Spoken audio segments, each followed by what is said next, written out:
welcome back. Before I move to today's session, कल के session की थोड़ी बात कर लेते हैं. कल के सेशन में basically we started with business is all about economic activities. Economic activities are those activities which are somewhere affecting business economically. Hope that is clear.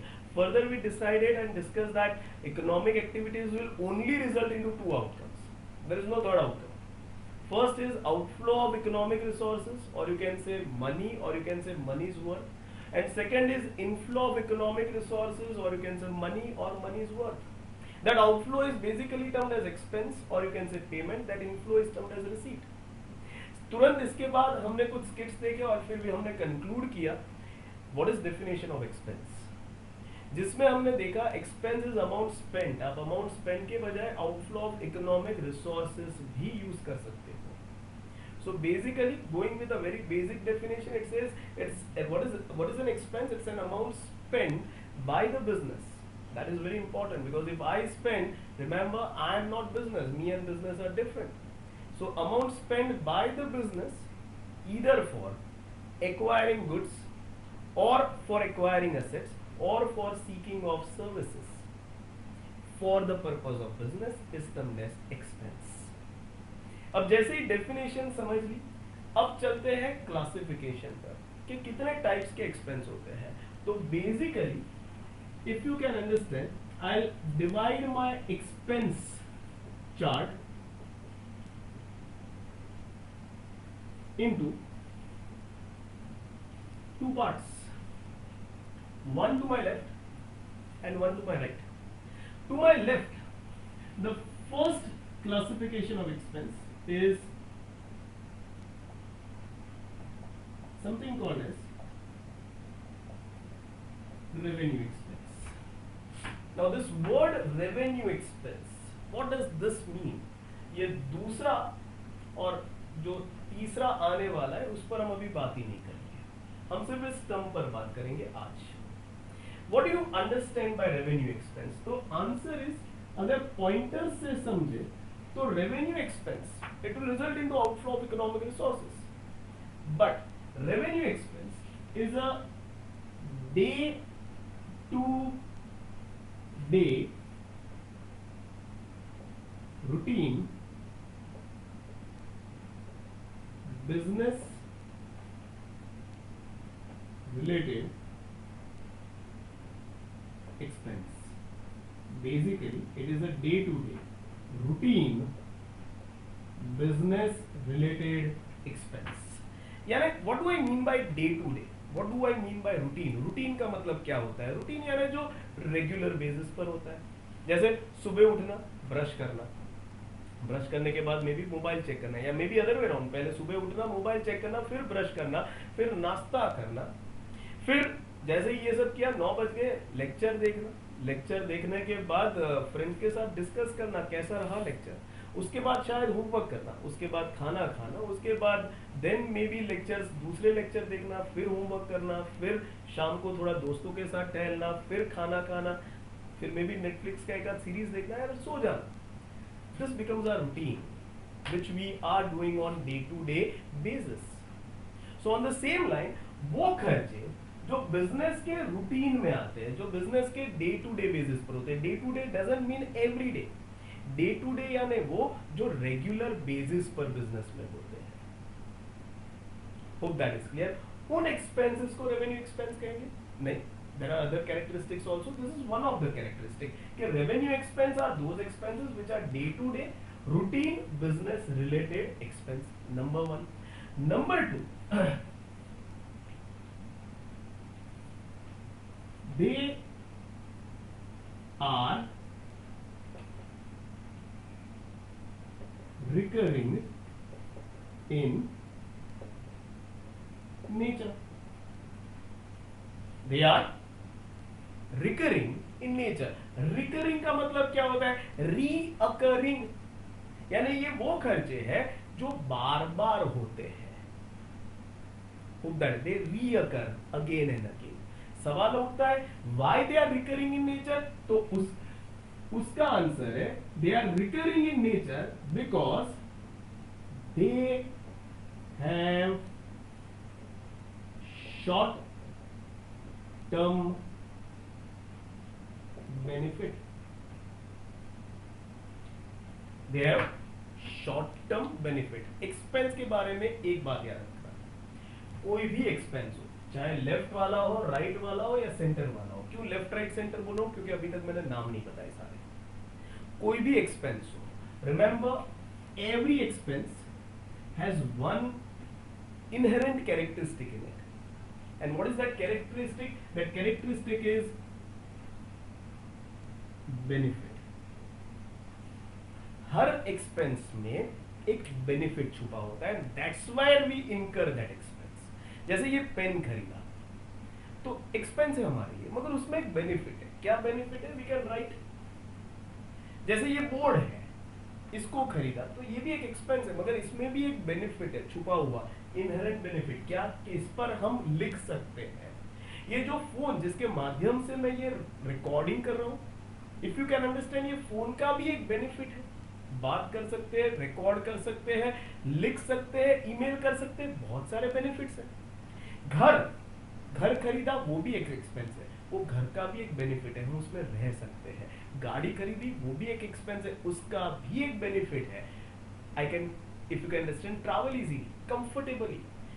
सोचना, कोई भी खर्चा ले लो, उसका कोई ना कोई बेनिफिट होता है.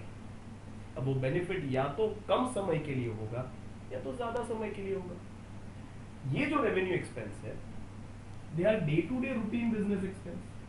When I say day to day, that means they are recurring in nature. बार बार होते हैं तभी तो डे टू डे. तो सवाल ये उठता है, क्यों बार बार होते हैं? Because they have short term benefit.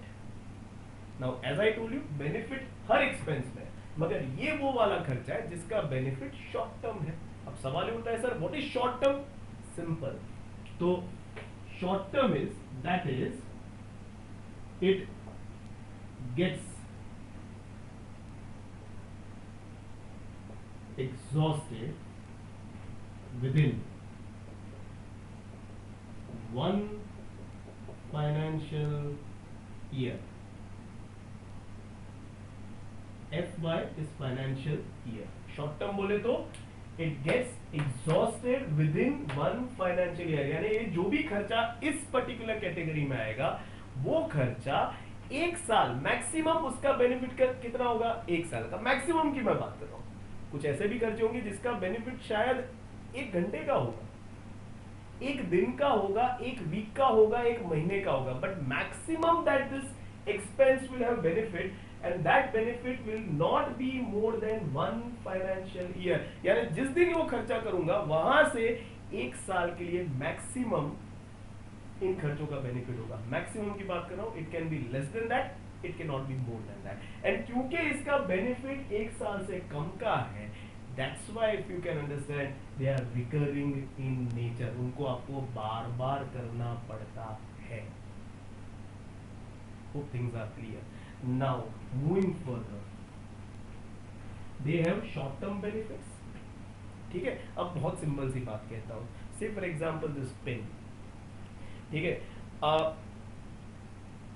आज मान लो इसका बेनिफिट खत्म हो गया. ठीक है. तो बेनिफिट खत्म कैसे होता है? पेन का बेनिफिट. तो इफ यू कैन अंडरस्टैंड, ये पेन का जो लाइफ है ना, वो उसके नीब में होता है. इसका जो निब है ना, ये अभी जब नया खरीदते हो ना, तो it is very hard, and that's where you can understand this handwritings are very crispy. आपको हर एक अक्षर बहुत बारीकी से दिखेगा, बहुत ही अच्छी तरह से दिखेगा. जैसे जैसे ये पेन का लाइफ खत्म होने जाता है ना, तो ये पेन का नीब बहुत वीक हो जाता है, बहुत सॉफ्ट हो जाता है. और जैसे ही सॉफ्ट होता है ना, तो ये जो हैंडराइटिंग आपको एकदम क्रिस्प दिख रहा है ना, उसके सामने वो थोड़े थोड़े मोटे होते जाएंगे. आपका जो इंक है वो फैलना शुरू होगा, और जिस दिन से वो इंक फैलना शुरू होता है ना, उस दिन से इसका लाइफ खत्म होने आता है. Hope that is clear. इसमें इंक तो आप पूरी जिंदगी डाल सकते हो. तो ink is not the life line of this pen, it is this nib which is life line of this pen. जिस दिन ये निब खत्म, ये पेन का बेनिफिट खत्म. अब मान लो आज ये पेन का बेनिफिट खत्म हो जाता है immediately after this session. So what do I do with this pen? अगर इसका बेनिफिट आज खत्म हो जाता है, तो मुझे इसके साथ क्या करना चाहिए? बहुत सिंपल सा आंसर है, इसको मुझे फेंक देना चाहिए. कहाँ फेंकेंगे? तो डस्टबिन में फेंकेंगे। स्वच्छता अभियान है ना, कहीं भी नहीं फेंकेंगे। तो इफ यू कैन अंडरस्टैंड, अगर ये पेन का बेनिफिट खत्म हो जाता है, हम इसे फेंक देते हैं। कोई से फॉर एग्जांपल न्यूज़पेपर आज पढ़ा, उसका बेनिफिट 24 घंटे का ही होता है। जैसे ही 24 घंटे का उसका बेनिफिट खत्म हुआ, हम क्या करते हैं, उसको पस्ती में डाल देते हैं और फिर उसको बेच देते हैं या फिर जला देते हैं या फिर कहीं पर यूज कर लेंगे, कहीं वो वार्डरोब साफ करना है तो नीचे रखने के लिए। बेसिकली उसका benefit as a newspaper is over. Once it is over, will dispose it off. Hope that is clear. How do we dispose it of in practical life? By throwing it, by putting it in dustbin. मगर वही चीज accounts में कैसे दिखाई जाती है? अगर मुझे ये पेन का बेनिफिट खत्म हो गया है, इस पेन खरीदने के खर्चे का बेनिफिट खत्म हो गया है, अगर मुझे उसे अकाउंट्स में दिखाना है तो क्या करूंगा? सिंपल, जब ये खरीदा तो उसको बुक में लिखना पड़ा। क्यों लिखना पड़ा? बिकॉज खरीदा तो it was affecting the business, तो इसको बुक में लिखा। अब जैसे इसका बेनिफिट खत्म हो गया तो इसे क्या करेंगे? बुक से बाहर डाल देंगे।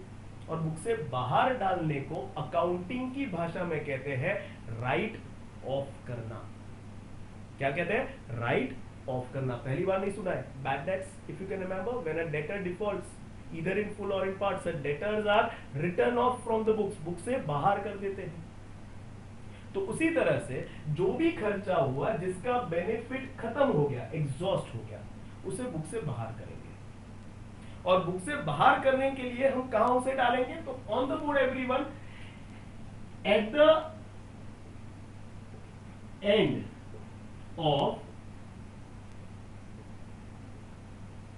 Every financial year, at the end of every financial year,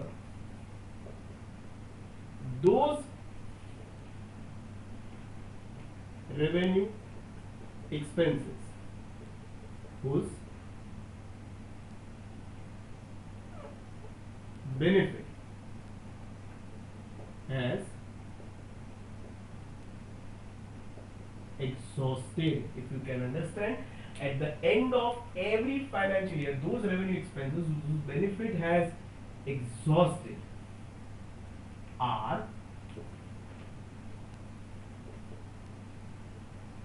closed, or you can say written off, are closed, or you can say written off, closed from books and are transferred to, देखिए as I told you, हर खर्चे का एक benefit होता है। जब तक खर्चा चलता है तब तक हम नहीं देखते उसमें से कितना बेनिफिट हुआ, मगर जिस दिन वो खर्चे का बेनिफिट खत्म हो जाता है, हम तब जाके उसका हिसाब करते हैं, तब जाके बिजनेस में चेक करते हैं कि उस खर्चे के वजह से आपको फायदा हुआ या नुकसान हुआ। Like say for example, अभी whatever my internet expenses are there for uploading and downloading the videos and everything, आप तक ये वीडियो जो पहुंच रहे हैं, ठीक है, उसका एक खर्चा है। बट मैं हर रोज वो खर्चे का एनालिसिस नहीं करता कि उस खर्चे के वजह से मुझे फायदा हुआ या नुकसान। कब इसका एनालिसिस करूंगा? जब इस खर्चे का बेनिफिट खत्म हो जाएगा। कब बेनिफिट खत्म होगा? तो जब आपका 11th स्टैंडर्ड खत्म होगा। तो जिस दिन आपका 11th स्टैंडर्ड खत्म होगा, उस दिन मैं जितना भी मेरा खर्चा हुआ आप तक पहुंचने के लिए, वो सारे खर्चे का एनालिसिस करूंगा, क्योंकि उनका बेनिफिट खत्म हो चुका है। और उनका एनालिसिस करने के लिए I will transfer them to an account called profit and loss account. What is this account? आगे जाकर ज्यादा डिटेल में पढ़ेंगे, but basically this is the account where in you find out कि साल के एंड में जो भी बिजनेस एक्टिविटी आपने की, जिससे कुछ एक्टिविटी से पैसा अंदर आया, कुछ एक्टिविटी से पैसा बाहर गया, वो अंदर बाहर जो भी हुआ उसके वजह से आपको फायदा हुआ या नुकसान, वो जानने के लिए जो अकाउंट बनता है उस अकाउंट को हम कहते हैं profit and loss account. Hope that is clear. Once again हमने क्या सीखा? Number 1, we are analysing how many types of expenses are there. सबसे पहले उसमें रेवेन्यू एक्सपेंस समझा, which is nothing but your day to day routine business related expense. They are recurring in nature. Why they are recurring? Because they have short term benefit. Short term बोले तो that is it gets exhausted within one financial year. Hope that, and because it gets exhausted within one financial year, at the end of every financial year, those revenue expense whose benefit is exhausted are closed from books and are transferred to an account called profit and loss account. क्यों transfer करते? To find out कि इनके वजह से हमें फायदा हुआ या नुकसान, इस पर्टिकुलर एक्सपेंस की वजह से फायदा हुआ या नुकसान. Hope things are clear. मगर सी जरूरी नहीं है, जैसे ये pen, it is my revenue expense. क्यों? क्योंकि it's a day to day routine expense. It is recurring in nature, मुझे बार बार खरीदना पड़ता है. It has short term benefit. ये पेन मैक्स टू मैक्स कितना चलेगा? 2 महीना, which is less than 1 financial year. And at the end of every financial year, those revenue expense whose benefit is exhausted are closed from books and are transferred to an account called profit and loss account. मान लो ये 2 pen मैंने खरीदी, आज 31 मार्च है, last day of the financial year, at the end of every financial year 2 pen थी, उसमें से एक का बेनिफिट खत्म हो गया, एक का बेनिफिट मिलना अभी भी बाकी है. तो जिसका बेनिफिट खत्म हो गया उसे क्या करेंगे? तो closed where to profit and loss account. जिसका बेनिफिट मिलना बाकी है, if you can understand the term, last of financial year इस पेन में से बेनिफिट मिलना बाकी है, तो इसे भी क्या फेंक दूं? नहीं, इसे क्या करूंगा? कल के सेशन में वापस यूज करूंगा. On the same line accounts में उसे क्या करेंगे? And those revenue expense whose benefit is yet to exhaust is carried forward. C/F यानी carried forward. जैसे आज ये पेन बाकी है तो कल के सेशन में इसको यूज करूंगा. What did I do? I carried it forward from today session to tomorrow session. Exactly on the same line in books जैसे ही साल खत्म होगा बुक्स क्लोज होगी. जिन जिन एक्सपेंस का बेनिफिट खत्म हो गया है उसे क्लोज कर देंगे. कहां पर? प्रॉफिट एंड लॉस अकाउंट में. और जिन जिन एक्सपेंस का बेनिफिट अभी मिलना बाकी है उसे कैरी फॉरवर्ड करेंगे from current financial year to next financial year through something called as balance sheet as no prizes for guessing. Benefit is yet to be exhausted or yet to be received. Yet to be received हमने काफी काम किया है. as current asset. why current asset? क्योंकि आज 31 मार्च है, इसका बेनिफिट मिलना बाकी है. तो क्योंकि ये 31 मार्च को बेनिफिट मिलना बाकी है तो असेट हो गया. मगर 31 मार्च से कब तक? तो नेक्स्ट 31 मार्च के अंदर इसका बेनिफिट खत्म हो जाएगा. And that's why this will become your current asset. Hope things are clear. I repeat, revenue expense are day to day routine business related expense. This pen, it's my day to day routine business related expense. I have to acquire it every year. They are recurring in nature. एक खत्म हुआ दूसरा bye करूंगा, दूसरा खत्म हुआ तीसरा bye करूंगा. Why they are recurring? Because they have short term benefit. This doesn't work for more than 2 months. Basic fund of short term is less than one financial year. At the end of every financial, those revenue expenses benefit is exhausted. 2 pence इसका खत्म हो गया, इसका बाकी. जिसका खत्म हो गया उसे क्या करेंगे? Are close from books and are transfer to an account called profit and loss account. इसका हिसाब कर लेंगे कि इसके वजह से फायदा हुआ या नुकसान. इसका बेनिफिट मिलना बाकी, तो इसका हिसाब अभी नहीं होगा. कब होगा? जब बेनिफिट खत्म होगा. कब होगा? अगले साल. तो इसको अगले साल ले जाएंगे. उस अगले साल ले जाने को कहते हैं कैरी फॉरवर्ड करना. From current financial year to next financial year through what? Balance sheet. Balance sheet सुना होगा आपने. आपकी बैलेंस शीट लेकर आओ. बैलेंस शीट में क्या होता है? जिसका बेनिफिट मिलना बाकी है और उसे क्या कहेंगे? असेट. मगर उसमें भी रेवेन्यू एक्सपेंस कौन सा असेट बनेगा? Remember, current asset. Hope things are clear with this everyone. still things are not over. If you can understand, यही revenue expense further are classified into two categories. All revenue expenses are further classified into two categories. One is classified as direct expense and second is classified as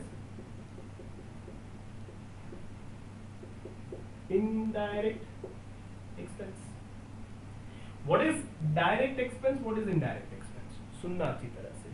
Direct expenses are those expenses which are directly involved in production process. या फिर ये वो खर्चे हैं जिन्हें न करने पर प्रोडक्शन रुक जाता है. ये वो खर्चे हैं जिन्हें न करने पर अगर खर्चा नहीं किया तो प्रोडक्शन आपका रुक जाएगा. Hope that is clear. दूसरा जो है that is indirect expense. As the name says, this are the expenses which are not directly involved in production process. यानी अगर ये खर्चा नहीं किया तो रिमेंबर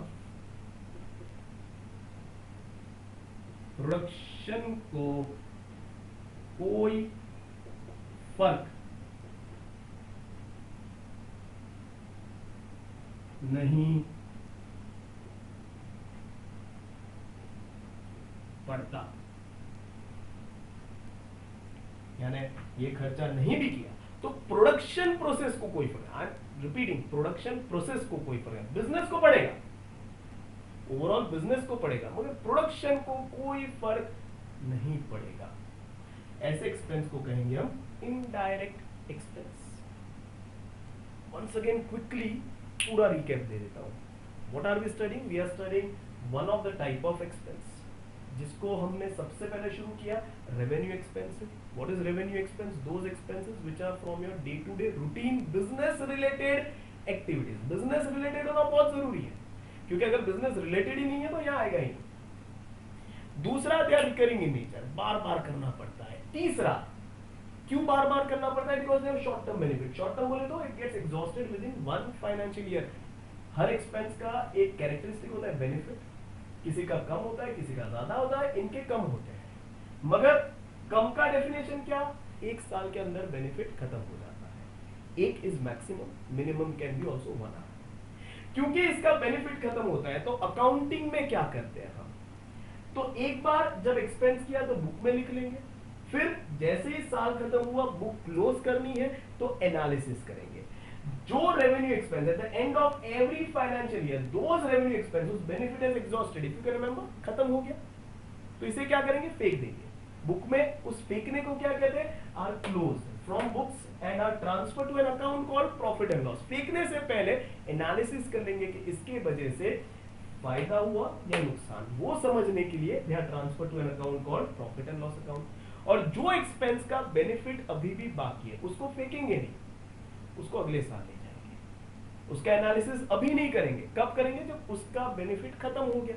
कब खत्म होगा? अगले साल. तो इसको फिलहाल अगले साल ले जाओ. उसको कहते हैं those revenue expenses whose benefit is yet to exhaust is carried forward, C/F, carried forward from current financial year to next financial year through balance sheet as current asset. यानी बॉटम लाइन अकाउंट्स में आज से इतना याद रखना, जो खत्म हो गया क्लोज कर दो. क्लोज करने के लिए प्रॉफिट एंड लॉस अकाउंट. जो बाकी है लेना या देना कैरी फॉरवर्ड करो. कैरी फॉरवर्ड करने के लिए बैलेंस शीट. खत्म हो गया पीएनएल, बाकी है बैलेंस शीट. खत्म हो गया पीएनएल, बाकी है balance sheet. So things are clear. Further, revenue expenses are divided into two categories: direct expense, indirect expense. What is direct expense? Which is directly involved in production process. That is, production इसे न करने पर रुक जाता है. What is indirect expense? Expense which are not directly involved in production process, यानी इन्हें नहीं भी करेंगे तो बिजनेस को फर्क पड़ेगा, पर प्रोडक्शन को कोई फर्क नहीं पड़ता. Hope things are clear to everyone. आज कोई प्ले नहीं, कुछ नहीं, सिर्फ ये एक्सप्लेनेशन, ये चार्ट अच्छी तरह से देखिए, अच्छी तरह से समझिए. ठीक है, कल के सेशन में, और I want everyone to take this down. ठीक है, इस तरह से मत लेना साइड में, क्योंकि आप जब पूरा चार्ट बनाओगे तो यहाँ भी एक चीज आएगी, यहाँ भी आएगी. So what you are doing is इसको नीचे ले लेना, यहाँ पर दो हिस्सों में बांटना, डायरेक्ट इनडायरेक्ट. तो आपको पता चले that direct indirect is only when you are talking about revenue expense. Centre में और राइट में जो आएगा उसमें डायरेक्ट इनडायरेक्ट नाम की कोई चीज नहीं होती. So when somebody is talking about direct expense, indirect expense, remember you are talking about revenue expense. So इसके नीचे दो हिस्से, direct, indirect. Direct expense का definition, indirect expense का definition, and then your left hand side of the chart is done. Hope things are clear. कल के session में क्या करने वाले हैं हम? रेवेन्यू एक्सपेंस से कंटिन्यू करेंगे, डायरेक्ट इंडायरेक्ट भी कंटिन्यू करेंगे, मगर कल हम अलग अलग रेवेन्यू एक्सपेंस को एग्जाम्पल के तौर पर देखेंगे, समझेंगे, एक एक पॉइंट समझेंगे. Whether it is routine, whether it is recurring, whether it is short term. Close हुआ तो फायदा नुकसान के लिए पीएनएल में डालेंगे, कैरी फॉरवर्ड हुआ तो बैलेंस शीट में एज करंट एसेट डालेंगे, डायरेक्ट है इनडायरेक्ट है, ये सारे पहलू से हर रेवेन्यू एक्सपेंस को हम पास करेंगे और एनालिसिस करेंगे. तो कल का सेशन बहुत इंपॉर्टेंट होगा, बहुत इंटरेस्टिंग होगा. ठीक है, कुछ ऐसे टर्म्स देखेंगे जो शायद आपने पहले सुने हैं मगर अब आप टेक्निकली समझोगे. ठीक है, so there I end my session. As I always say, hashtag घर बैठे पढ़ो, stay home, stay safe and take care of your mental and physical health. Before I end, I just give you the blank board. You can pause it, you can check out the entire chart. As I told you, ये यहाँ मत ले जाना, इसे नीचे लेना. And before I end, once again, accounts कुछ भी खत्म हो गया, हिसाब कर लो. और हिसाब कहाँ होता है? P&L में. अकाउंट्स कुछ भी बाकी है, लेना या देना, तो उसे कैरी फॉरवर्ड करो, क्योंकि बुक्स बंद हुई है, बिजनेस नहीं. इस साल का बुक्स बंद हुआ तो उसी चीज को जिसमें से लेना या देना बाकी है उसको अगले साल ले जाओ. उस अगले साल ले जाने को कहते हैं कैरी फॉरवर्ड करना. और अगले साल ले जाने के लिए हमारे पास क्या है? Balance sheet.